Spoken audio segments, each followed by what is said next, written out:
Disclaimer: the information presented regarding the alleged interaction with an extraterrestrial being is not scientifically proven and should be approached with a critical and skeptical mindset.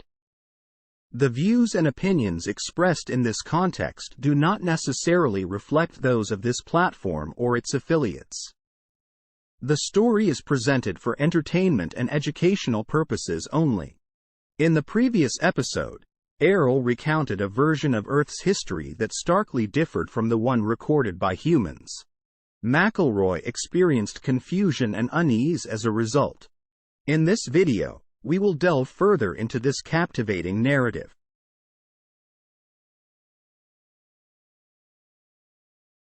The military asked Errol about the origin of humanity, and I thought Errol would discuss the topic of evolution.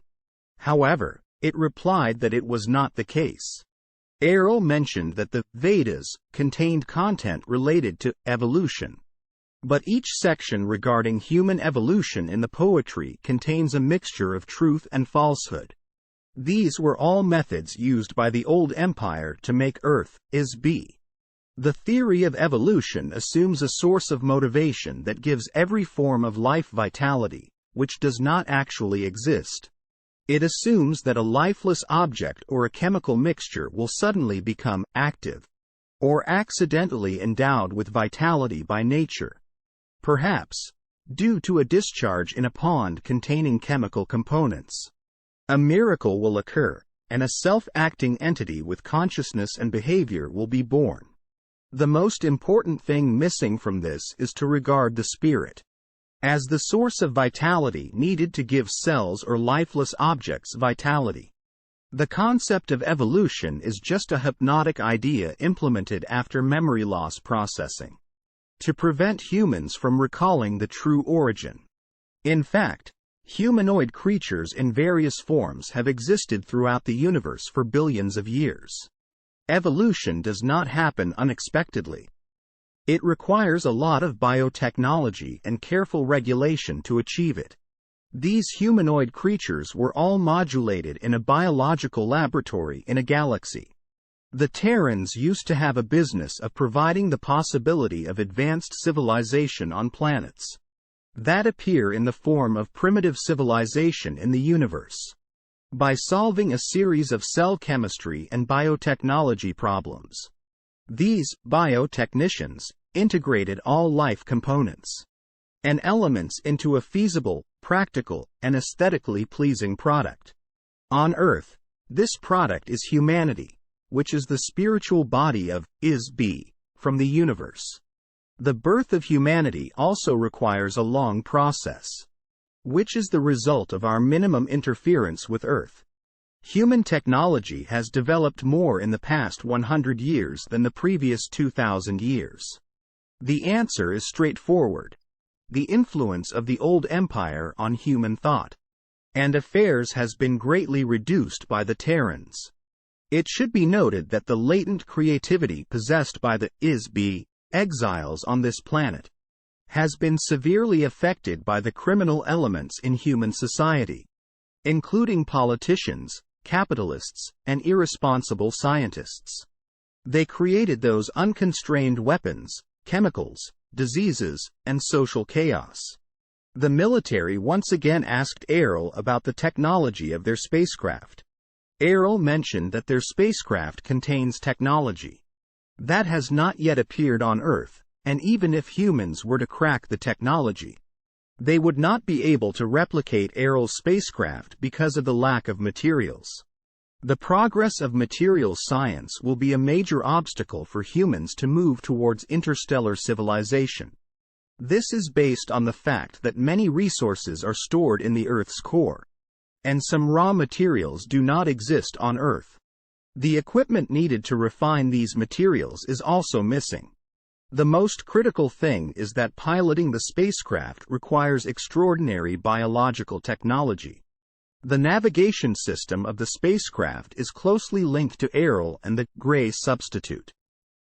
Only those with very high mental willpower can operate such a spacecraft. The current be on Earth cannot acquire this specialized skill, and it also requires a specially made body. The human body cannot currently handle this spacecraft. For humanity to break through to the stars in the future, they must not use their physical bodies but rather develop a biological substitute, and then link it with their minds. The military then asked about the origin of the entire universe. Errol said that the universe was collectively created by a common group of is-be, not a specific individual. You can also think of it as a whole that is then fractalized into countless individuals. They are immortal spiritual beings, and the gap between them and their imagined specific areas is what we call space.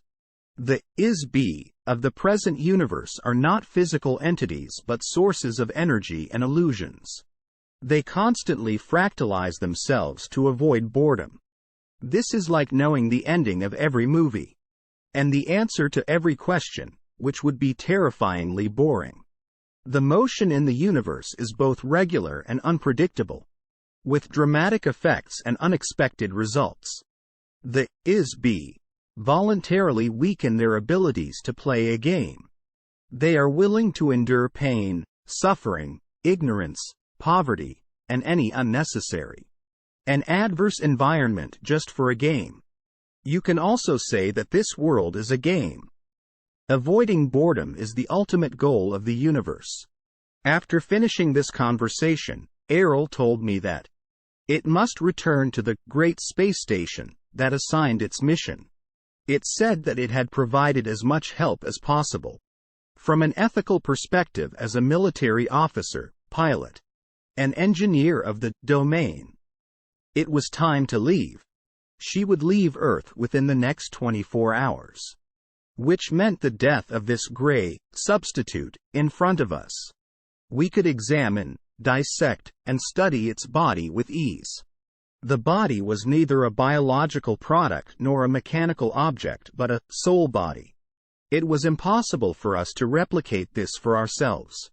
The expeditionary force of the domain will continue to operate on Earth and in the solar system until the Empire's forced filter is completely eliminated. This was their purpose for coming to Earth. After I conveyed the information that Errol was about to leave to the stenographer, the military immediately called several heavyweight leaders, including the Air Force Minister and the Air Force Chief of Staff, to discuss whether to extend the deadline for Errol's departure so that it could answer more questions. However, the answer I received was no. After the military tried everything to keep Errol, it still left. It did not move in my mind anymore, and I was not receiving any more responses from her. I was confident that Errol's substitute had already died. The personnel of the reviewing department later pushed Errol out. In the following days, I was not allowed to leave the base, and was endlessly questioned and subjected to drug injections to ensure that I did not lie or omit any useful information. One night, while lying in bed and pondering the whole event, I suddenly heard Errol's voice. I sat up in bed and responded, "Errol, are you here?" It said that it was not on Earth and had already returned to its space station. It was pleased to know that I was doing well and would soon be released safely. I asked Errol if we could still meet. Errol's response was that, "We are all is-be. We are not physical bodies, we are eternal." I have not received any more messages from Errol. This is the record of Mrs. MacElroy interview. If people on Earth are informed of the current situation, they may begin to remember who they are and where they come from. Good luck to everyone. Alien interview ends here.